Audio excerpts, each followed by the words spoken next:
यादृच्छिक चर की प्रायिकता बंटन।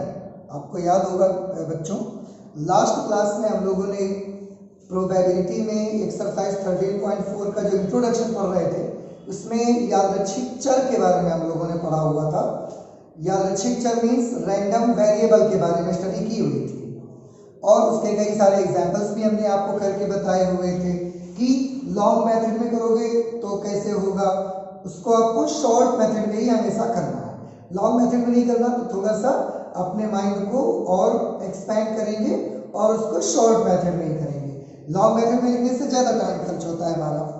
आज हम जो रैंडम वेरिएबल हमने पढ़े हुए थे, आज उस पर बेस्ड एक दो क्वेश्चंस करना चाहते हैं। आपके एग्जाम्पल में ये वो क्वेश्चंस, तो आप भी अगर आपके पास बुक है तो आप भी देखिए, मैं भी पढ़ता हूँ और एग्जाम्पल से आपको वो क्वेश्चंस एक दो करके दिखाता हूँ ताकि आपको और अच्छा आइडिया मिलेगा रैंडम वेरिएबल के बारे में। जैसे यहाँ पर मैं एक क्वेश्चन पढ़ता हूँ, लिखा है एक व्यक्ति एक सिक्के को 3 बार उछालने का खेल खेलता है। एक व्यक्ति है जो एक सिक्के को 3 बार टॉस करने वाला कोई खेल खेलता है। खेल के आयोजक द्वारा उस व्यक्ति को प्रत्येक चित के लिए ₹2 देता है। खेल का जो आयोजक है, जिसने पूरे खेल को होस्ट किया हुआ है, वो जब भी वो व्यक्ति का एक सिक्के पर एक चित आता है उसको ₹2 देता है। 2 चित आएगा ₹4 देगा और अगर 3 चित आ जाएगा तो वो ₹6 देगा क्योंकि 3 बार सिक्का उछाला जा रहा है। और प्रत्येक पट के लिए वह व्यक्ति आयोजक को 1.50 रुपीस देता है। और अगर उसके सिक्के में धोखे से भी व्यक्ति के टॉस करने के बाद सिक्के में टेल आ जाता है तो वो व्यक्ति खुद उस होस्ट करने वाले को 1.50 रुपए उसको देने पड़ते हैं। मान लें कि एक्स व्यक्ति द्वारा जीती गई या हारी गई राशि को व्यक्त करता है। हमने क्या मान लिया कि जो एक्स है, कैपिटल एक्स, यादृच्छिक चर जिसको कहा जाता था, कि एक्स जो है वो व्यक्ति द्वारा जीती गई या हारी गई राशि को व्यक्त करता है। मीन्स जो यादृच्छिक चर है, उस व्यक्ति ने कितने पैसे जीते, रुपए जीते, कितने रुपए हारे, इन रुपयों को जीती या हारी गई राशि को रिप्रेजेंट करेगा हमारा यादृच्छिक चर। आगे उन्होंने बताया कि दर्शाएं कि x एक यादृच्छिक चर है और इसे परीक्षण के प्रतिदर्श समष्टि के फलन के रूप में प्रदर्शित कीजिए। आपको प्रतिदर्श समष्टि के फलन के रूप में भी इसको रिप्रेजेंट करके दिखाना है, मीन्स इसकी वैल्यू बतानी है आपको। तो मैं अब इस क्वेश्चन को सॉल्व करता हूँ। जैसा कि आपने क्वेश्चन में देखा कि जो व्यक्ति है वो एक सिक्के को 3 बार उछालने का काम करता है, 3 बार उछालने का एक्सपेरिमेंट करता है। तो उसका यादृच्छिक प्रयोग है एक सिक्के को 3 बार उछालना। रैंडम एक्सपेरिमेंट है, रैंडम एक्सपेरिमेंट है, एक सिक्के को 3 बार उछालना,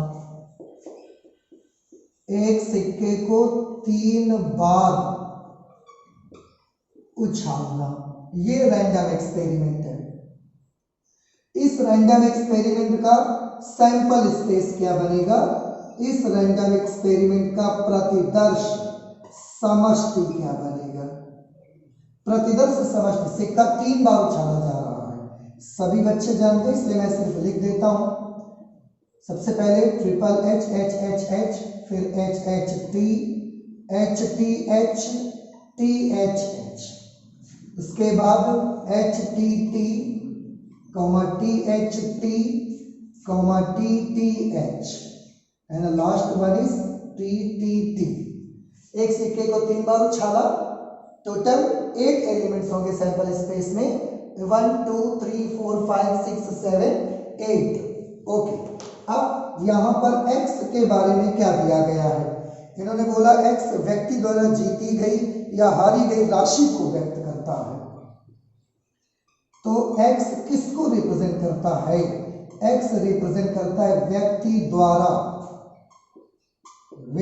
द्वारा जीती गई या हारी गई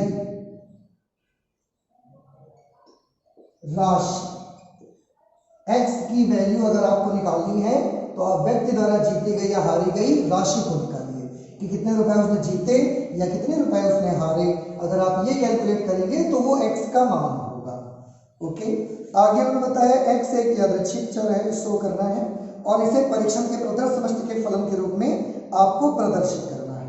ठीक है, और वो जानकारी आपको मालूम ही होगी कि एक हेड के लिए जो आयोजक है वो इस व्यक्ति को 2 रुपीज देता है, और अगर एक टेल आ जाता है धोखे से तो खुद इस व्यक्ति को, खेल के आयोजक को 1.5 रुपीज देने पड़ते हैं। ओके, अब मैं सैंपल स्पेस में देखता हूं और इसके रैंडम वेरिएबल्स आपको निकाल के दिखाता हूं।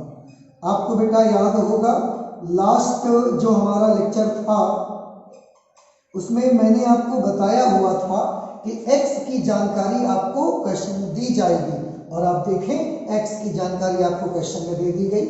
क्या है x? व्यक्ति द्वारा जीती गई या हारी गई राशि को व्यक्त करता है। अब तो ये रैंडम वेरिएबल है, इसकी वैल्यू हमको फाइंड करनी है। आप जरा गौर से देखें, क्योंकि हमारा जो रैंडम वेरिएबल है, जो हमारा यादृच्छिक चर है, वो यादृच्छिक परीक्षण के प्रतिदर्श समष्टि पर परिभाषित है। कैसे कि हेड आने पर 2 रुपए व्यक्ति को मिलेंगे और टेल आने पर 1.50 रुपीज उस व्यक्ति को खुद आयोजक को देने पड़ेंगे, और यहाँ पर हेड ही टेल और हेड है और टेल की ही तो केवल बात हो रही है। तो जो हमारा यादृच्छिक चर है वो हमारे यादृच्छिक परीक्षण के प्रतिदर्श समष्टि पर निर्भर करता है, इसलिए x एक यादृच्छिक चर है। ठीक, कैसे वैल्यू निकालेंगे? मैं अब लॉन्ग कट का इस्तेमाल नहीं करूंगा, शॉर्टकट ही यूज करूंगा। आप इन एलिमेंट्स को देखिए बेटा। सबसे पहले आप देखेंगे इसमें तीनों हेड आ रहे हैं, तो पहले इसमें मैं निकालता हूं कि कितने रुपए वो जीतेगा या हारेगा। तो रैंडम वेरिएबल फॉर h बेटा आप ध्यान से देखें, एक हेड आने के लिए आयोजक उस व्यक्ति को 2 रुपीज देता है। आप देख रहे हैं, और यहाँ पर कितने हेड्स आए हुए हैं? यहाँ तो 3 हेड्स आए हैं। एक हेड के लिए आयोजक 2 रुपए देता है, तो 3 हेड्स के लिए क्या करेगा? 3 into 2 rupees, it means 6 rupees उस व्यक्ति को मिलेंगे। एक भी रुपया उसको, उस व्यक्ति को आयोजक को देना नहीं पड़ेगा। नेक्स्ट आप देखिए बेटा, आप इन तीन एलिमेंट्स में देखिए, इन तीनों एलिमेंट्स को आप देखेंगे सेम इंडिकेशन ये हमको देते हैं। 3 के तीनों एलिमेंट्स में देखिए, सब में 2 बार हेड आ रहा है और 1 बार टेल आ रहा है, तो सबका रैंडम वेरिएबल भी सेम होगा। तो इनके रैंडम वेरिएबल सेम होंगे, means HHT random variable for HTH, random variable for THH, क्योंकि सब में हेड 2 है और सबके पास एक एक टेल है, सेम इंडिकेशन है लगभग, इसलिए सब में रैंडम वेरिएबल भी हमको सेम मिलेगा। क्या मिलेगा? ध्यान से देखें, सभी में 2 हेड है। एक हेड के लिए आयोजक 2 रुपए देता है व्यक्ति को, 2 हेड्स के लिए कितने देगा? 2 रुपए एक हेड के लिए है, तो 2 हेड्स के लिए कितने रुपए बनेंगे? इतने रुपए, 2 into 2 रुपीज। उसके साथ बेटा सब में एक एक टेल भी है, और एक अगर टेल है तो जो व्यक्ति है वो खुद आयोजक को 1.50 रुपए देता है एक हेड के, और सब में एक हेड है, तो इतने रुपए उसको माइनस हो जाएंगे, इतने रुपए उसको आयोजक को देने पड़ेंगे। तो जो मिलेंगे वो पॉजिटिव साइन के साथ, और जो व्यक्ति से चले जाएंगे, जो व्यक्ति को खुद देने पड़ेंगे, उन्हें नेगेटिव साइन के साथ हम नोट कर लेते हैं। कितना टोटल रिजल्ट बना? 2 2s are 4 rupees minus 1.50 rupees, तो 4 रुपीज में 1.50 रुपीज अगर आप माइनस कर देते हैं तो यहाँ पर आपके बचेंगे 2.50 rupees. Okay, and now next आप देखिए बेटा, आगे के 3 एलिमेंट्स में सैंपल स्पेस के इन 3 एलिमेंट्स में सेम इंडिकेशंस है, सबके पास एक हेड है, 2 टेल है, तो सबका रैंडम वेरिएबल भी सेम आ जाएगा। इसलिए मैं इसको लिख लेता हूं, random variable for HTT, random variable for THT and random variable for TTH। इन सब के लिए रैंडम वेरिएबल सेम आएगा। सब में कितने हेड हैं? एक हेड सब में है, और एक हेड के लिए आयोजक उस व्यक्ति को कितने रुपए देता है? 2 रुपीज देता है। तो एक हेड है, 1 टाइम्स हेड है, तो 1 टाइम्स 2 रुपीज आयोजक उस व्यक्ति को देगा। 2 टाइम्स टेल दिखाई दे रहे हैं सब में आपको। 1 टाइम्स टेल के लिए 1.50 रुपीज व्यक्ति आयोजक को देता है, तो 2 टाइम्स टेल के लिए कितने रुपए उसको देने पड़ेंगे? 2 टाइम्स 10। इसको सॉल्व कर लें। 2 rupees minus 3 rupees, 2 minus 3 rupees is equal to minus 1 rupees. ये आ जाएगा, मीन्स इसमें उसके द्वारा जीती या हारी गई राशि माइनस 1 रुपीज है।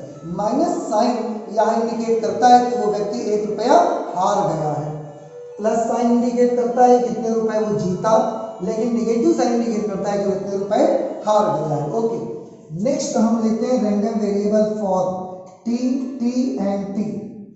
तीनों बार टेल आ रहा है, और एक बार टेल के लिए व्यक्ति को, उस आयोजक को 1.50 रुपीज देने पड़ते हैं। तो 3 टाइम्स टेल के लिए क्या होगा? 3 times tail, 1 times tail 1.50 rupees, 3 times tail तो 3 इंटू 1.50 रुपीज। इस तरह से इसको आप कैलकुलेट करेंगे। 53 सा 45, it means 4.50 rupees, but negative. तो इतने आप देखिए, सबके लिए हमने बना लिया, सबके रैंडम वेरिएबल्स हमने तैयार कर लिए। तो रैंडम वेरिएबल्स हमको कितने मिले? Only 4 random variables are there. 6 rupees, 2.50 rupees, -1 rupees and -5.50, 4.50 rupees. आपको ऑलरेडी मैंने बताया कि प्लस साइन, रुपयों के आगे प्लस साइन उस व्यक्ति की जीत को प्रदर्शित करता है, लेकिन नेगेटिव साइन उसकी हार को रिप्रेजेंट करता है। So these are the random variables. बस इतना सा हमको करके दिखाना था। तो ये हमारा एक एग्जांपल है, इसको आप देखिए कैसे रैंडम वेरिएबल को कैलकुलेट करते हैं और क्वेश्चन में किस तरह से जानकारी आपको दी जाएगी। ओके, तो आप इसका स्क्रीनशॉट ले लीजिए, हम लोग नेक्स्ट क्वेश्चन की ओर चलते हैं। नेक्स्ट एग्जांपल हमारा है, जो हमारी एनसीईआरटी की बुक है उसके मुताबिक ये एग्जांपल आपका 22 नंबर पे है। नेक्स्ट एग्जांपल हमारा 23 नंबर पे आपको देखने को मिलेगा। 23 नंबर एग्जांपल में है, मैं क्वेश्चन पढ़ता हूं, आप ध्यान से समझने की कोशिश करें। This is also an example, example number 23। Okay, question है, एक थैले में 2 सफेद और 1 लाल गेंद है। एक थैला है, एक बॉक्स है जिसमें 2 सफेद और 1 लाल गेंदें हैं। Let me make some figure here. मान लिया ये एक थैला है, इसमें 2 सफेद बॉल्स हैं और 1 लाल गेंद है। याद रखिएगा, एक गेंद निकाली गई और उसका रंग नोट करने के बाद उसे पुनः थैले में डाला गया। हमने उस थैले से सबसे पहले एक बॉल निकाली, उसका कलर देखा, कलर को अपनी कॉपी में नोट किया और फिर से उस बॉल को हमने थैले में वापस डाल दिया। इस प्रक्रिया को पुनः किया गया, मतलब फिर से ये प्रोसेस रिपीट किया गया। मींस फिर से हमने एक बॉल निकाली, उसका कलर नोट किया, उसको रख दिया, बस इतना सा करना है आपको। तो बारी बारी से सक्सेसिवली आपने 2 बॉल्स को बाहर निकालना है। यदि x 2 निकालों में सफलता की संख्या को दर्शाता है, देखिए x के बारे में फिर से आपको जानकारी दी गई कि x क्या दर्शाता है? 2 निकालों में, 2 बार बॉल निकाली ना आपने, तो 2 बार निकालने में, बॉल्स 2 बार निकालने में सफलता की संख्या को दर्शाता है। और सफलता किसको कहेंगे? तो क्वेश्चन ने बताया जहां एक लाल गेंद का निकलना सफलता माना गया है। एक लाल गेंद निकलती है यानी कि एक सफलता, 2 लाल गेंद निकलती है 2 सफलताएं। इस तरह से लाल गेंद का निकलना सफलता की संख्या है। लेकिन यादृच्छिक चर को क्या बताया गया कि x 2 निकालों में सफलता की संख्या को दर्शाता है। अभी मैं लिखूंगा। तो क्वेश्चन में हमने देखा हमारे पास 2 व्हाइट बॉल्स हैं। पहली व्हाइट बॉल को हम W1 मान लेते हैं, दूसरी व्हाइट बॉल को W2 और जो रेड बॉल है उसको हम R मान लेते हैं। तो सबसे पहले इसका सैंपल स्पेस तैयार करेंगे, हम रैंडम एक्सपेरिमेंट नहीं लिखेंगे। रैंडम एक्सपेरिमेंट क्या है? एक थैला है, थैले में 2 सफेद और 1 लाल गेंदे हैं, उसे बारी बारी से विद रिप्लेसमेंट रखते हुए प्रतिस्थापन के साथ 2 बॉल्स मुझे निकालनी है। अब प्रतिस्थापन के साथ अगर बेटा आपको 2 बॉल निकालनी है, then what will be its sample space? Sample space हो सकता है W1 और W1 हो जाए, मींस जब हमने पहली बार बॉल निकाली तो व्हाइट वाली W1 बॉल आई, डाल दिया, दोबारा फिर हमने हाथ डाला, निकाला तो फिर वही W1 वाली निकली है, पॉसिबल है, हो सकता है। इस प्रकार और भी इसके सैंपल स्पेस बनेंगे। इट में भी पॉसिबल कि पहली बार W1 बॉल आई है और उसके साथ दोबारा जब मैंने निकाला तो W2 बॉल आ गई। ऐसा भी हो सकता है कि पहले हमने W1 बॉल निकाली और उसके साथ जब दोबारा हमने निकाला तो रेड बॉल निकल करके आ गई, हो सकता है, क्योंकि रिप्लेसमेंट अलाउ है। एक बार निकालने के बाद बॉल हम रख देते हैं उस पे, दोबारा अगले सैंपल स्पेस के एलिमेंट्स क्या होंगे? ये भी पॉसिबल है कि पहली बार हमने निकाला तो W2 बॉल निकल आई और दूसरी बार में W1 निकल गई।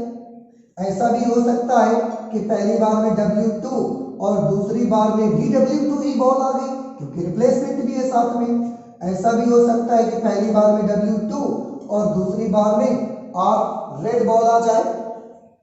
अब ये भी पॉसिबल है कि पहली बार हमने निकाला रेड बॉल, दूसरी बार व्हाइट बॉल आ जाए, W1 बॉल ही आ जाए। पहली बार रेड बॉल और दूसरी बार में W2 बॉल, पहली बार में रेड और दूसरी बार में भी रेड आ जाए, ये भी पॉसिबल है। तो इस तरह से हमारे सैंपल स्पेस में टोटल 1 2 3 4 5 6 7 8 9 एलिमेंट्स हैं हमारे सैंपल स्पेस में। ओके, अब यहां जो आपको रैंडम वेरिएबल बताया गया है, क्या है रैंडम वेरिएबल? मैंने लास्ट क्लास में भी आपको बताया था कि रैंडम वेरिएबल जो भी होगा उसकी जानकारी आपको क्वेश्चन में ही मिल जाएगी। पर ये क्वेश्चन x के बारे में बताया गया होगा। रैंडम वेरिएबल को x से रिप्रेजेंट करते हैं, this is a real valued function, ये एक रियल नंबर होता है। मैं पढ़ता हूं, लिखा है यदि x 2 निकालों में सफलता की संख्या को दर्शाता है, तो x किसको दर्शाता है? 2 निकालों में, 2 निकालों में मतलब 2 बार गेंद निकालने में, 2 निकालों में सफलता की संख्या, 2 निकालों में सफलता की संख्या को दर्शाता है। सफलता की संख्या मींस कितनी बार सफल हुए, 1 बार 2 बार, कितनी बार सफल हुए हैं वो मुझे लिखना रहेगा।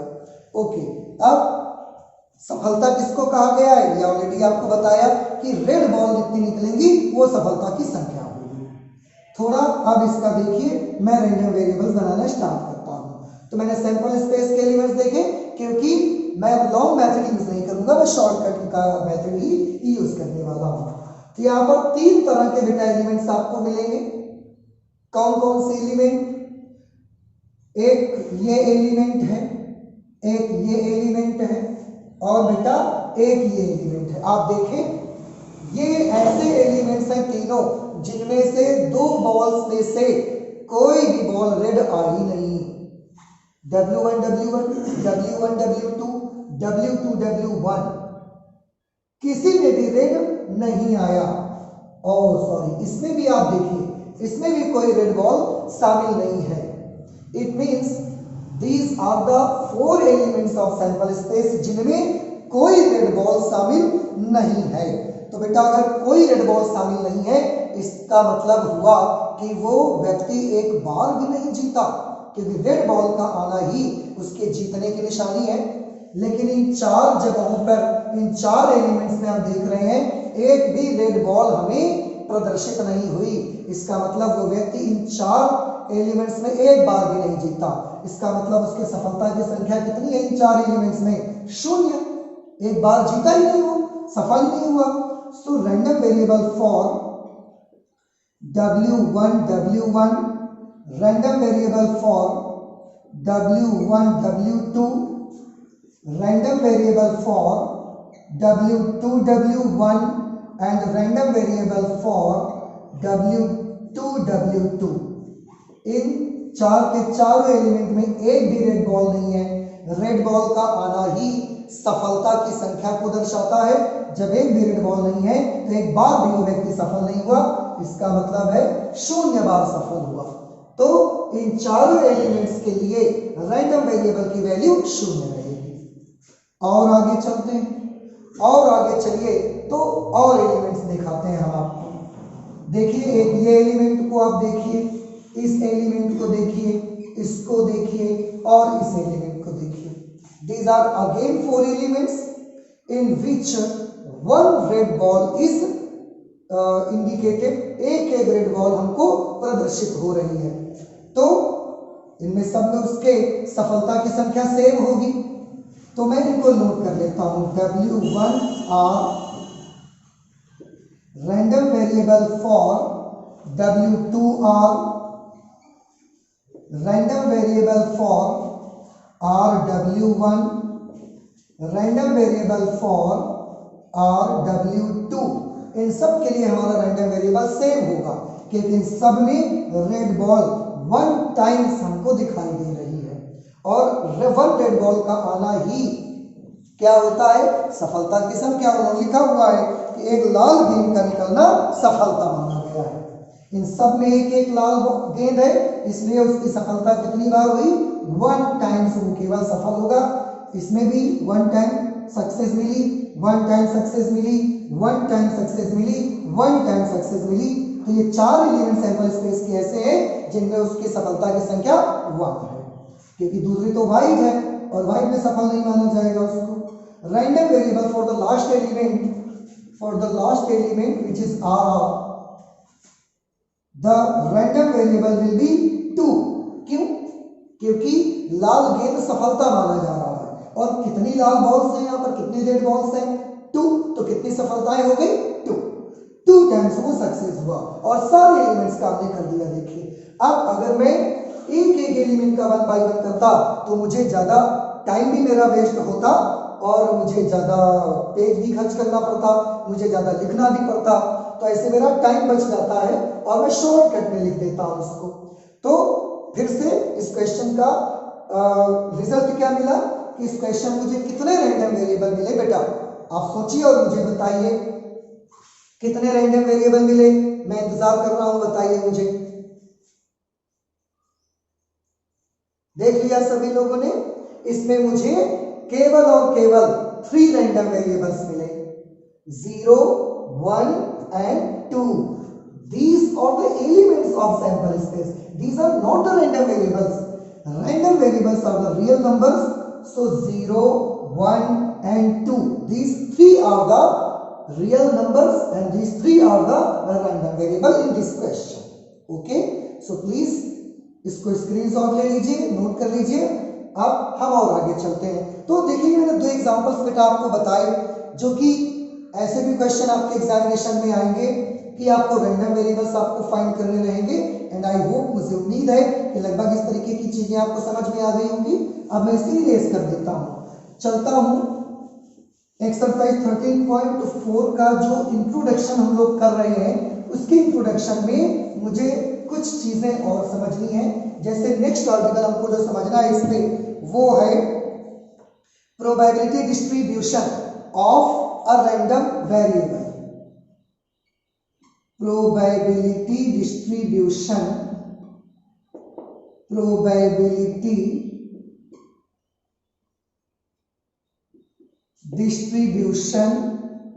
Of a random variable means यादृच्छिक चर का प्रायिकता बंटन।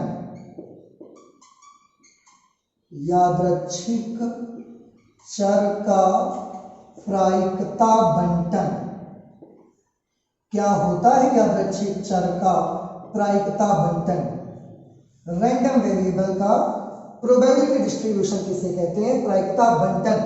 तो सबसे पहले हम लोग इसको डिफाइन कर लेते हैं that what is the probability distribution of random variable. It's very easy। मैं आपको बता दूं कि एक ऐसा विवरण, मैं इसको लिख देता हूं, एक ऐसा विवरण एक ऐसा विवरण, डिस्क्रिप्शन, या आप इसको टेबल समझ सकते हैं, सारणी, एक ऐसा विवरण जिसमें यादृच्छिक चरों, यादृच्छिक चर यानी कि x, एक ऐसा विवरण, एक ऐसी टेबल होगी ये जिसमें यादृच्छिक चरों के साथ, जिसमें यादृच्छिक चरों के साथ उनके संगत, जिसमें यादृच्छिक चरों के साथ उनके संगत प्रायिकताओं, उनके संगत प्रायिकताओं को भी लिखा जाता है। एक ऐसा विवरण जिसमें, एक ऐसी टेबल जिसमें यादृच्छिक चरों के साथ उनके संगत प्रायिकताओं को भी लिखा जाता है, उस यादृच्छिक चर का प्रायिकता बंटन कहते हैं।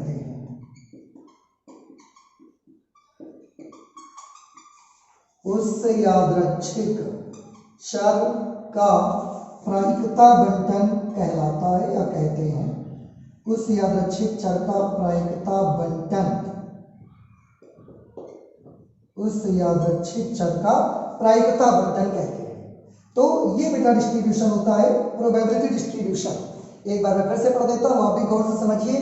एक ऐसा विवरण, या आप ऐसे आप लो, एक ऐसा टेबल बनाया करेंगे इस पे हम, एक ऐसी टेबल होगी जिसमें यादृच्छिक चर x के साथ, x बनाना सीख गए हैं आप, तो ऐसी टेबल बनाएंगे जिसमें हम यादृच्छिक चर के साथ में उनके करस्पॉन्डिंग प्रोबेबिलिटीज को भी लिखेंगे। कोई भी यादृच्छिक चर है उसकी प्रोबेबिलिटी, फिर जितने भी यादृच्छिक चर है सबकी प्रोबेबिलिटी को उस टेबल में हम लिखेंगे। तो वो जो टेबल बन के आएगी उस यादृच्छिक चर का प्रायिकता बंटन कहलाएगी। वो टेबल को हम प्रोबेबिलिटी डिस्ट्रीब्यूशन कहते हैं। तो ये उसके डेफिनेशन है, और अब मैं इसके कुछ एग्जांपल्स करके दिखाता हूं so that you will be able to understand easily. Okay, तो आप इससे नोट कर लें, मैं हटा दूं, फिर से मैं बता दूं, इसमें जो आपकी प्रोबेबिलिटी डिस्ट्रीब्यूशन होगा ये एक टेबल को कहेंगे। उस टेबल में क्या क्या लिखा जाएगा, दो चीजें, रैंडम वेरिएबल होगा, x के मान लिखे जाएंगे और उन वेरिएबल्स के संगत जो प्रायिकताएं होंगी उनको साथ में लिख दिया जाएगा। तो जो टेबल तैयार होगी वो हमारा प्रोबेबिलिटी डिस्ट्रीब्यूशन कहा जाएगा। सो प्लीज इसको आप स्क्रीनशॉट कर लें या इसे नोट कर लें, मैं और आगे चलता हूं। इसको कुछ एग्जांपल्स की हेल्प से देखते हैं। क्या एग्जांपल्स हैं इसके? इसके एग्जांपल्स के लिए मैं इसी का एक क्वेश्चन देखता हूं। जैसे मैं क्वेश्चन देखता हूं 24 नंबर एक क्वेश्चन होगा एग्जाम्पल का, एग्जाम्पल से ही मैंने उठाया, एग्जाम्पल नंबर 24 नंबर एग्जाम्पल पे है, ताश के 52 पत्तों की एक सुमिश्रित गड्डी। ताश में 52 पत्ते होते हैं, 52 कार्ड्स होते हैं, सुमिश्रित गड्डी, बहुत अच्छी तरह से फेंटी गई गड्डी, वेल शफल्ड डेक से दो पत्ते उत्तरोत्तर प्रतिस्थापना के साथ निकाले जाते हैं।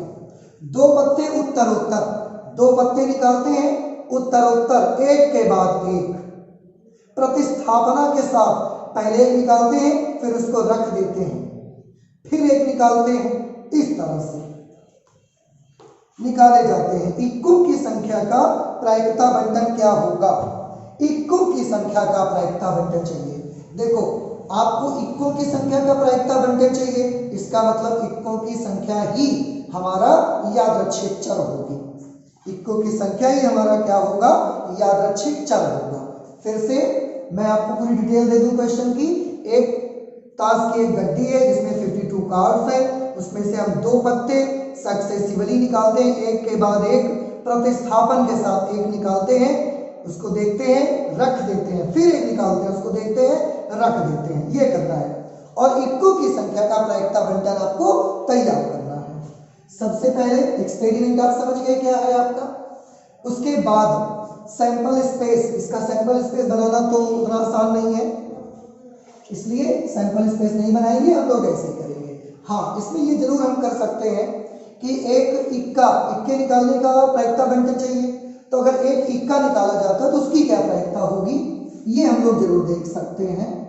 तो गड्डी में से एक इक्का निकालने की प्रायिकता, एक इक्का निकालने की प्रायिकता, अगर गड्डी में से एक इक्का निकलता है तो इस बात की क्या प्रायिकता होगी। सपोज कि हम इसे प्रोबेबिलिटी ऑफ ई माने ले रहे हैं, एक इक्के के निकलने की प्रायिकता प्रोबेबिलिटी ऑफ ई माने ले रहे हैं। अब आप देखें पूरे 52 में से एक निकाला जा रहा है पत्ता, तो उसके लिए हम यहाँ पर लिखेंगे 52C1, लेकिन गड्डी में तो इक्के तो 4 ही होते हैं, तो उन्हीं 4 में से ही तो एक निकालेंगे आप, इसलिए 4C1। तो टोटल 52 में से एक और इक्के के लिए 4 में से एक। आप इसे जब सॉल्व करेंगे then it will become 4/52। 4/52 means आप चाहे तो इसको सॉल्व कर लीजिए, तो 4 1 are 4, 13 4 are 52, 1/13। एक इक्का आने की प्रोबेबिलिटी 1/13। अब गड्डी में से इक्का ना निकलने की प्रायिकता क्या होगी, आप ये एक हटा दीजिए, गड्डी में से इक्का निकलने की प्रायिकता। अब गड्डी में से इक्का ना निकलने की प्रायिकता क्या होगी, गड्डी में से इक्का ना निकलने की प्रायिकता, इसको मैं probability of E not, probability of E dash माने ले रहा हूं। तो बेटा इक्का निकलने की प्रोबेबिलिटी 1/13 है, तो इक्का ना निकलने की प्रोबेबिलिटी कितनी होगी, उसके लिए मैं 1 - 1/13 कर दूंगा। एक में से इक्का निकलने की प्रायिकता माइनस कर देंगे तो इक्का ना निकलने की प्रायिकता आ जाएगी। ये कितना आ जाएगा 12/13। ओके, तो ये 12/13 हो गया। अब इसका हम x लिखते हैं सबसे पहले। रैंडम वेरिएबल क्या है, रैंडम वेरिएबल, उन्होंने बोला था कि दो पत्ते उत्तरोत्तर प्रतिस्थापना के साथ निकाले, इक्कों की संख्या का प्रायिकता बंटन चाहिए। तो यहां पर x को हम मान लेंगे क्योंकि x इस बार x उन्होंने बोला नहीं, तो रैंडम वेरिएबल माना रैंडम वेरिएबल x है इक्कों की संख्या, इक्कों की संख्या का निकलना। दो पत्ते निकालने पर, गड्डी से दो पत्तों की निकालने पर इक्कों की संख्या का निकलना। इसको और मैं अच्छे से लिखता हूं, गड्डी में से दो पत्ते निकालने पर, गड्डी में से दो पत्ते निकालने पर इक्कों की संख्या, निकालने पर इक्कों की संख्या, ठीक, इक्कों की संख्या, ये हमारा यादृच्छिक चर बनेगा। अब अगर ये यादृच्छिक चर है तो क्या इनके नंबर्स होंगे, थोड़ा ध्यान से देखें बेटा। आप गड्डी से बारी बारी से दो पत्ते निकाल रहे हैं, गड्डी में 52 कार्ड्स हैं, उसमें से एक पत्ता निकालते हैं, देखते हैं, रख देते हैं, फिर एक पत्ता निकालते हैं, देखते हैं, रख देते हैं, ये हमारा काम है। अब इक्कों की संख्या के बारे में थोड़ा सा आप सोचिए, कैसे कि इक्कों की संख्या क्या हो सकती है। बेटा ऐसा हो सकता है कि मैंने बारी बारी से दो पत्ते निकाले, लेकिन हो सकता है एक भी इक्का ना आए, किस्मत बहुत ज्यादा खराब है, एक भी इक्का नहीं आएगा। हो भी सकता है ऐसा कि एक भी इक्का निकल करके ना आए, तो क्योंकि 52 कार्ड से पता नहीं कौन सा कार्ड निकल के आ जाएगा, जरूरी नहीं है कि उन 4 में से एक इक्का निकल के आएगा। तो ऐसा हो सकता है एक भी इक्का निकल के ना आए उन दोनों पत्तों में से। ये भी हो सकता है कि दोनों में से एक इक्का निकल आए, 2 बार मैंने निकाला, हो सकता है एक बार इक्का निकले, एक बार ना निकले, लेकिन कौन सी बार निकलेगा, पहली बार दूसरी बार, ये हमें नहीं पता।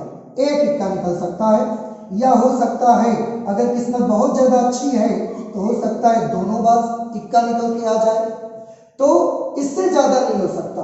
आप सोचें कि यहाँ पर 3 हो सकता है क्या, तो बेटा 3 नहीं हो सकता, क्योंकि भैया पत्ते तो आपने 2 ही निकाले हैं। तो या तो हो सकता है एक भी इक्का नहीं निकलेगा, या तो हो सकता है एक इक्का निकलेगा, या तो दोनों हो सकता है इक्के निकल आएंगे, और 3 की तो यहाँ पर गुंजाइश ही नहीं है। 3 के लिए तो हम सोच भी नहीं सकते, या तो एक भी इक्का नहीं निकलेगा, दोनों में से एक भी इक्का नहीं आएगा, या तो 2 में से एक इक्का आएगा, या तो 2 में से दोनों इक्के आ जाएंगे। 2 में से 3 इक्के पॉसिबल नहीं है। तो ये हमारे रैंडम वेरिएबल्स की वैल्यूज है बेटा। अगर ये रैंडम वेरिएबल्स की वैल्यूज हैं तो इनकी मुझे अब प्रोबेबिलिटी चाहिए। अभी तक हम ये कर देते थे, हमारा आंसर हो जाता था, but now from this question I will have to find the probabilities of the corresponding random variable, और उसके बाद उस पे टेबल में लिखना रहेगा that will be the probability distribution of random variable. Okay, तो मैं बारी बारी से एक एक के लिए उनकी प्रोबेबिलिटीज निकालता हूं। Probabilities for the random variable which is equal to 0, जो रैंडम वेरिएबल 0 के बराबर है उसकी प्रायिकता क्या होगी। इसका मतलब क्या है, 2 पत्ते निकाले हैं और एक भी पत्ता ना तो पहले वाले में इक्का है ना दूसरे वाले में इक्का है, एक भी इक्का नहीं आया है, मतलब ना पहले बार में इक्का आया ना दूसरी बार में इक्का आया है। इसका मतलब ये रहा, एक इक्का न आने की प्रोबेबिलिटी ऑफ ई डैश है, और यहां पर तो 2 पत्ते निकाले, दोनों में इक्का नहीं आया है, तो पहली बार भी इक्का न आने की प्रायिकता, और के लिए मल्टीप्लिकेशन, दूसरी बार भी इक्का नहीं आने की प्रायिकता, क्योंकि दोनों बार में किसी बार में भी इक्का नहीं आया है। सॉल्व कर लीजिए, एक बार इक्का न आने की प्रोबेबिलिटी है 12/13, और दोबारा भी इक्का नहीं आया इस बात की प्रोबेबिलिटी भी है 12/13। इस तरह से जब आप इसको सॉल्व करेंगे 144 है upon 169। Okay, now move to the next random variable which is equal to 1, means एक बार इक्का आने की प्रायिकता। पत्ते कितने निकाले बेटा आपने, 2, और इक्का कितनी बार आया, एक बार, लेकिन वो पहली बार आया कि दूसरी बार ये मुझे नहीं पता। इसलिए ऐसी सिचुएशन पे मैं प्रोबेबिलिटी को कैसे फाइंड करूंगा, इट्स वेरी इजी। ऐसी सिचुएशन को प्रोबेबिलिटी को फाइंड करने के लिए मुझे थोड़ा सा सोचना है कि हो सकता है इक्का पहली बार आ गया हो और दूसरी बार ना आया हो, क्योंकि 2 में से इक्का तो एक ही बार आया है, तो हो सकता है पहली बार इक्का आ गया हो, दूसरी बार ना आया हो, पहली बार इक्का आया हो और दूसरी बार नहीं आया हो, या तो पहली बार नहीं आया हो दूसरी बार आया हो। तो इसको हम कैसे लिखेंगे, पहली बार इक्का आ गया हो और दूसरी बार इक्का नहीं आया हो, या के लिए प्रोबेबिलिटी में पॉजिटिव, पहली बार इक्का नहीं आया हो तो प्रोबेबिलिटी ऑफ ई डैश, और दूसरी बार इक्का आ गया हो, ये संभावना इसमें हो सकती है, क्योंकि 2 में से इक्का तो एक ही बार आया हुआ है, तो या तो पहली बार आएगा तो दूसरी बार नहीं आया होगा, या फिर पहली बार नहीं आया है तो दूसरी बार आया होगा। इसको कैलकुलेट करना है। इनकी values I have already find here कि क्या है, probability of E 1/13 into probability of E dash 12/13 plus probability of E dash 12/13 multiplied by probability of E 1/13। Calculate करेंगे 12/169, 12/169, then it will become 24/169। तो एक बार भी इक्का नहीं आया, इस बात की प्रोबेबिलिटी 144/169, एक बार इक्का आया, इस बात की प्रोबेबिलिटी 24/169। और ये ऐसा इसलिए करना पड़ा क्योंकि मुझे इस बात की जानकारी नहीं है कि पहली या दूसरी बार में से किस बार इक्का मिला था मुझे। नाउ जब दोनों बार मुझे इक्का मिला उस समय प्रोबेबिलिटी क्या होगी, 2 बार इक्का आने की प्रायिकता क्या होगी। 2 बार इक्का आने का मतलब है बेटा, पहली बार जब हमने पत्ता निकाला तो भी इक्का आ गया होगा, और दूसरी बार जब पत्ता निकाला तो भी इक्का आ गया होगा। दोनों बार इक्का आ जाने की प्रोबेबिलिटी, पहली बार में इक्का आने की प्रोबेबिलिटी ऑफ ई, और दूसरी बार भी इक्का आ जाने की प्रोबेबिलिटी, और के लिए मल्टीप्लिकेशन, और दूसरी बार भी इक्का ही आया इसलिए प्रोबेबिलिटी ऑफ ई। तो दोनों बार इक्का आने की प्रोबेबिलिटी क्या होगी बस इतना सा कैलकुलेट कर लेना है आपको। Probability of E is 1/13 into probability of E is again 1/13, and after multiplication we will get 1/169.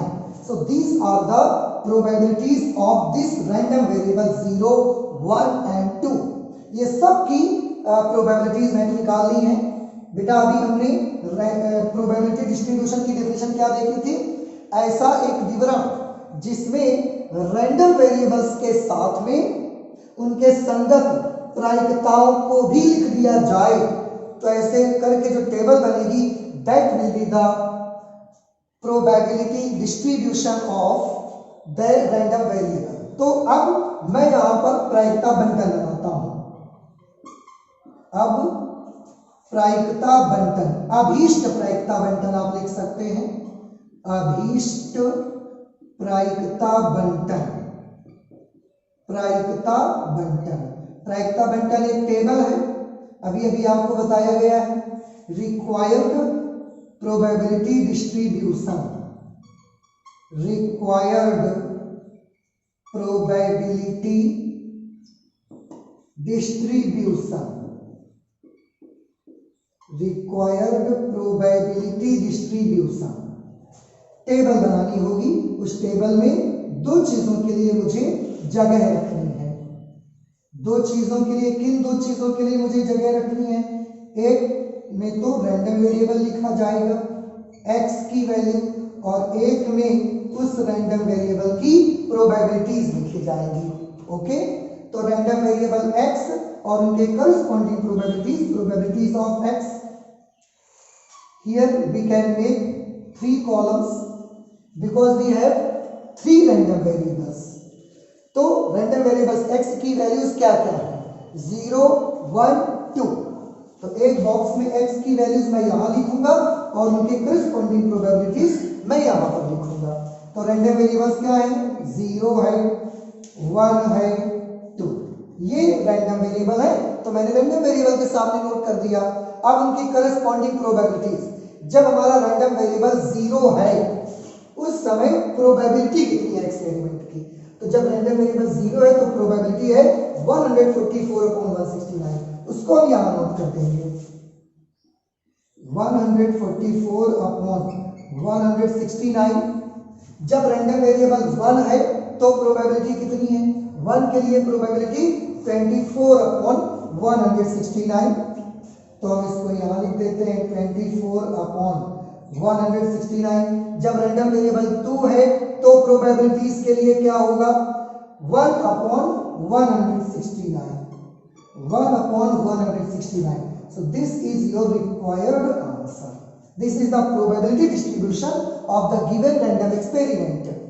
एक चीज मैं और इसमें बताना चाहूंगा आपको, जरा ध्यान से आप देखिए, दिस इज वेरी इंटरेस्टिंग और आपको कुछ क्वेश्चंस में हेल्प भी करेगा।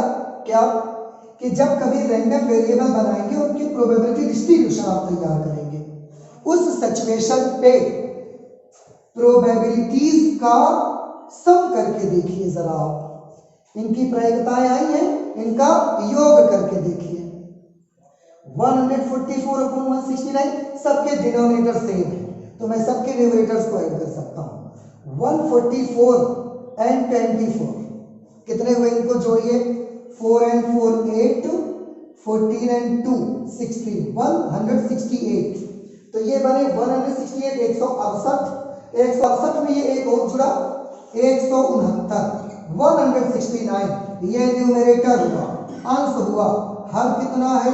169। कैलकुलेट करके वैल्यू कितनी आ गई? 1। इसका बेटा ये मतलब हुआ कि जब भी किसी भी रैंडम एक्सपेरिमेंट रैंडम वेरिएबल का प्रोबेबिलिटी डिस्ट्रीब्यूशन आप तैयार करेंगे तो उसमें जो प्रोबेबिलिटीज हुआ करेंगी उन सभी प्रोबेबिलिटीज का जो जोड़ होगा, योग होगा, सम होगा, it will be always equal to 1।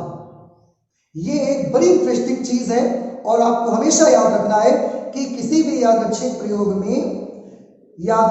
प्रयोग में आप जो प्रायिकता बंटन तैयार करेंगे उसमें सभी प्रायिकताओं का जोड़ हमेशा 1 के बराबर आएगा। ये नोट कर लीजिए, लिख लीजिए अपनी कॉपी पर, ताकि आप इसे भूलें नहीं। और आप यहां भी करके देखिए 1 आ रहा है। और इसका उल्टा भी समझ लीजिए कि इन सब को जोड़ने से अगर 1 आ जाए तो आप समझ जाइए कि आपका प्रोबेबिलिटी डिस्ट्रीब्यूशन बिल्कुल करेक्ट है, बिल्कुल सही है, उसमें कोई गलती नहीं है। So this is probability distribution. और उससे जुड़ी कुछ खास बात कि सभी प्रोबेबिलिटीज का सम हमेशा और हमेशा 1 के बराबर आएगा। तो इससे रिलेटेड कभी कभी एग्जामिनेशन में क्वेश्चन आता है, तो वहां पर आपको ये चीज याद रहना चाहिए। नोट कर ले, स्क्रीनशॉट ले लीजिए। और अब मैं इसको साफ करता हूं। इस पर बेस्ड एक एग्जाम्पल मैं और देखूंगा और इसके बाद आगे की चीजें। तो स्क्रीनशॉट ले लिया होगा आपने। एग्जाम्पल नंबर 25, एग्जाम्पल 25 को देखना है।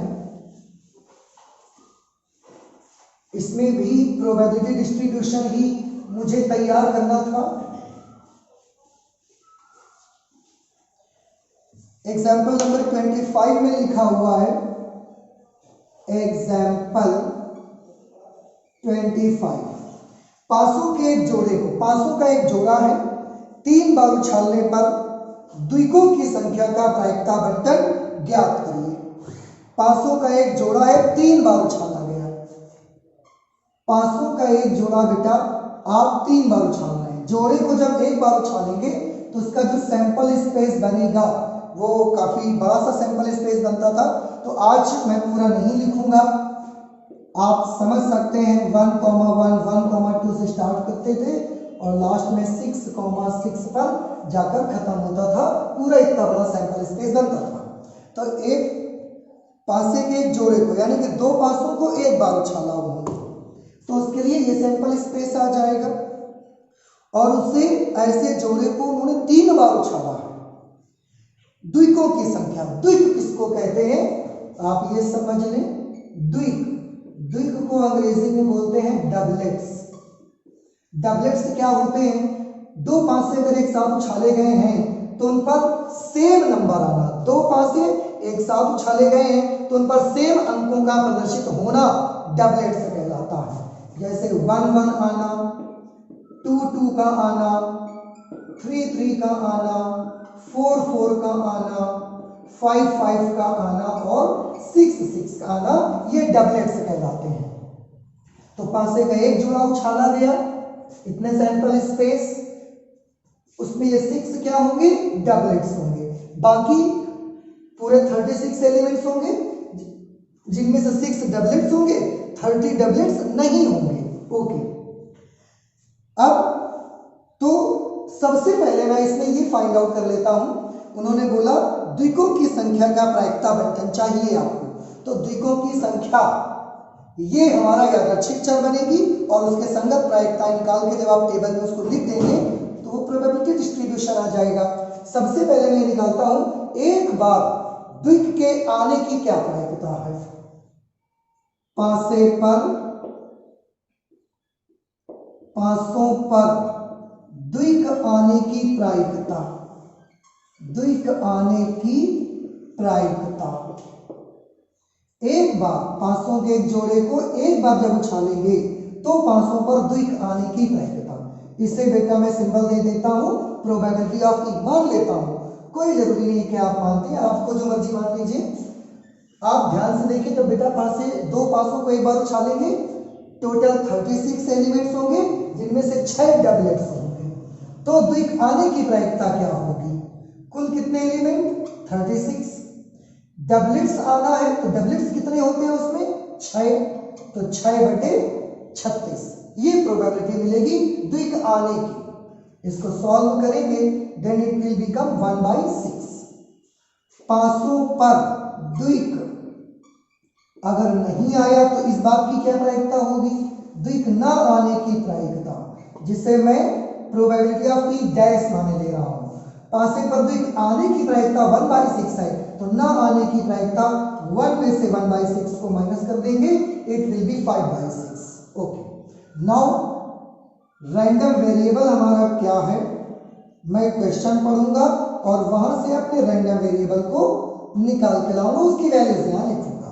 फिर से मैं क्वेश्चन पढ़ता हूं, आप भी ध्यान से सुनिए कि पासों के जोड़े को 3 बार उछालने पर, 3 बार उछाला है बेटा हमने पासे का जोड़ा, दोनों पासे एक बार उछाले गए, फिर थाए दोबारा उछाले, फिर रखे, तीसरी बार उछाला हमने। तो जोड़ा हमने कितनी बार उछाला? 3 बार, एक बार, 2 बार, 3 बार हमने जोड़ा उछाला। और द्विकों की संख्या आना पासों की जोड़े की, यहां पर मैं लिख देता हूं, पासों के जोड़े को 3 बार उछालने पर द्विकों की संख्या, कि द्विक एक बार आया, कि 2 बार आया, कि 3 बार आया, ये हमारा रैंडम वेरिएबल रहेगा। आपको क्या लगता है? आप भी सोचिए, 2 पासे आप एक साथ उछाल रहे हैं, हो सकता है एक बार भी द्विक ना आए, हो सकता है एक बार द्विक आए, हो सकता है 2 बार द्विक आए, ये भी हो सकता है कि तीनों बार द्विक आ जाए, पॉसिबल है कि तीनों बार द्विक आ जाए, ये हो सकता है क्योंकि आपने 3 बार उछाला है, और 4 बार द्विक नहीं आ सकता। क्यों? क्योंकि 4 बार तो आपने उछाला भी नहीं, आपने अधिक से अधिक 3 बार उछाला है, तो या तो एक बार भी द्विक नहीं आएगा, या तो 3 में से एक बार द्विक आ जाएगा, या तो 3 में से 2 बार द्विक आ जाएगा, या तो 3 में से तीनों बार द्विक आ जाएगा। तो ये हमारा बन गया रैंडम वेरिएबल। अब इनके संगत प्रोबेबिलिटीज फाइंड करनी है। उस समय प्रायिकता जब एक बार भी हमें द्विक नहीं मिला, 3 बार हमने उछाला है और एक बार भी द्विक नहीं मिला, इसका मतलब क्या हुआ? पहली बार भी हमको द्विक नहीं मिला, और दूसरी बार भी हमको द्विक नहीं मिला, और तीसरी बार भी हमको द्विक नहीं मिला, 3 में से एक बार भी हमको द्विक नहीं मिला। उस समय प्रोबेबिलिटी क्या होगी? इसकी वैल्यू 5/6 है, 5/6 इंटू 5/6 आप मल्टीप्लाई करेंगे तो ये आपको मिलेगा 125/260। 5/6 5/6 5/6 5/6, 3 बार गुणा करिए, 55 25 पंचे 125, और 6 चरण 36, 7 का 216। इसके बाद एक बार अगर आएगा, एक बार अगर द्विक आ रहा है तो उसकी क्या प्रोबेबिलिटी होगी, लेकिन वो एक बार 3 में से कौन सी बार आएगा ये हमको पता नहीं है। तो ऐसे सिचुएशन पे हम करते हैं, हो सकता है पहली बार आ जाए और दूसरी बार और तीसरी बार ना आए, या तो ये भी हो सकता है कि पहली बार नहीं आया द्विक, दूसरी बार द्विक आया है और तीसरी बार भी नहीं आया। आप देखें एक एक बार द्विक आ रहा है। ये भी हो सकता है कि पहले दोनों चांसेस में द्विक नहीं आया और लास्ट चांस में द्विक आ गया, तो ये पॉसिबल है, ऐसा हो सकता है। अब इनकी जब वैल्यूज बेटा आप लिखेंगे, मैं नहीं लिख रहा हूं, आप लिख सकते हैं, कैलकुलेट करिए। Probability of E 1/6 5/6 5/6, 1/6 into 5/6 into 5/6 आप कैलकुलेट करेंगे, 25/216, 25/216, 25/216, 25/216 सॉल्व करेंगे, इट विल बिकम 75/216, 75/216 इसकी प्रोबेबिलिटी आपको मिलेगी। Now for x is equal to 2, 2 बार द्विक आने के लिए, अब 2 बार द्विक आने में पता नहीं कौन से 2 बार द्विक आया है। मान लिया पहली बार द्विक आया, दूसरी बार भी द्विक आया, लेकिन तीसरी बार नहीं आया, तो देखिए 2 बार द्विक आ गया। या तो ऐसा भी हो सकता है पहली बार द्विक आया, दूसरी बार द्विक नहीं आया और तीसरी बार द्विक आया। ये भी हो सकता है कि पहली बार द्विक नहीं आया और लास्ट के दोनों चांसेस में द्विक आ गया, ऐसा भी हो सकता है। इसमें भी ये 3 कंडीशंस बनेगी। प्रोबेबिलिटी ऑफ ई, आप जब इसकी वैल्यू लिखोगे हर टर्म की इसमें भी वैल्यू बेटा सेम आएगी, क्योंकि सभी में 2 बार प्रोबेबिलिटी ऑफ ई है और एक बार प्रोबेबिलिटी ऑफ ई डैश है। वैल्यू लिखिए, एक का सॉल्व करिए, 1/6 इंटू 1/6 इंटू 5/6, 1/6 इंटू 1/6 इंटू 5/6, 5/216, 5/216, 5/216, ये हो गया आपका 15/216, 15/216। एक और probability when random variable will be equal to 3, यानी कि 3 बार द्विक आने की प्रायिकता, तीनों बार द्विक आ गया आपका।